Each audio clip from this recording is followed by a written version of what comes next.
Public.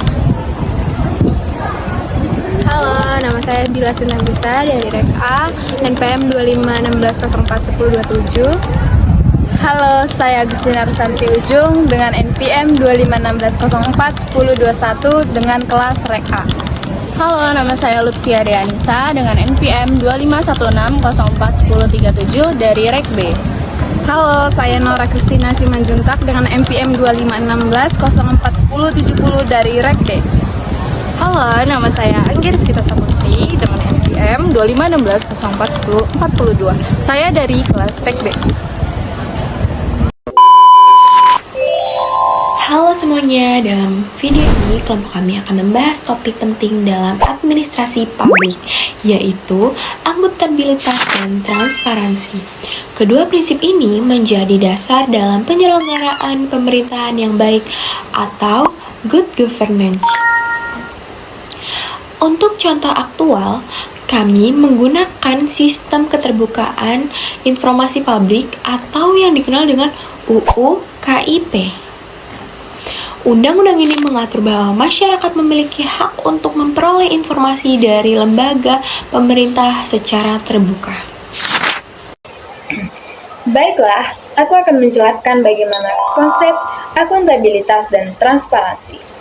Sebelum kita masuk ke dalam contoh kasusnya, kita terlebih dahulu harus paham bagaimana konsep dasarnya. Transparansi berarti pemerintah harus membuka informasi kepada masyarakat publik secara jelas dan mudah diakses. Sedangkan akuntabilitas berarti pemerintah harus mempertanggungjawabkan setiap kegiatan, kebijakan, dan penggunaan anggaran kepada masyarakat.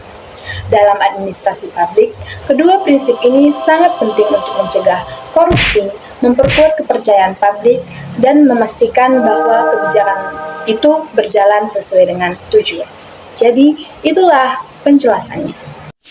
Jadi di sini saya akan menjelaskan contoh aktual. Jadi contoh aktual dari penerapan transparansi nasional adalah Undang-Undang Keterbukaan Informasi Publik, yaitu Undang-Undang Nomor 14 Tahun 2008. Isunya adalah bahwa pemerintah kini mewajibkan publikasi berbagai dokumen penting seperti APBD dan APBN, laporan kinerja lembaga, izin lingkungan, dokumen proyek, hingga laporan pengadaan barang dan jasa. Kenapa ini menjadi contoh transparansi?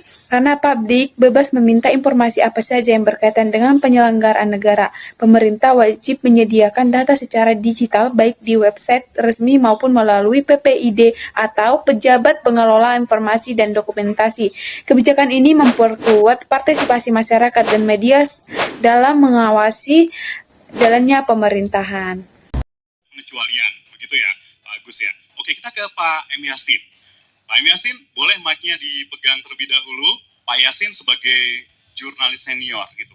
Kalau Bapak sendiri menilai seperti apa untuk, katakanlah gini, bagaimana keterbukaan informasi publik itu, apakah sudah mudah didapatkan atau tidak? Kalau tadi melihat kan, bahkan tahun ini saja di KI Jakarta ini ya Pak Agus tadi ya, bukan KI Pusat gitu. 90 kasus, 94 kasus. Terima kasih, Mas Tommy. Assalamualaikum warahmatullahi wabarakatuh.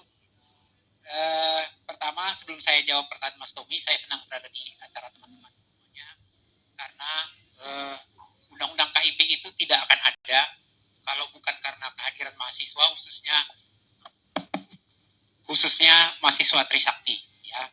Jadi kampus reformasi inilah yang melahirkan banyak sekali undang-undang, banyak sekali regulasi yang kemudian menjadi panduan kita dalam isu keterbukaan informasi.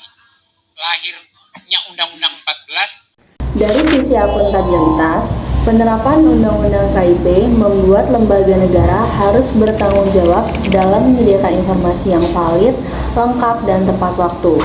Publik dapat mengajukan keberatan jika informasi tidak diberikan. Namun, masih ada tantangan yang sering muncul, seperti beberapa instansi belum konsisten memperbarui data, informasi tertentu masih sulit diakses, kurangnya literasi masyarakat tentang hak memperoleh informasi. Meski begitu, Undang-Undang KIP tetap menjadi salah satu tonggak penting untuk memperkuat akuntabilitas dan transparansi di Indonesia.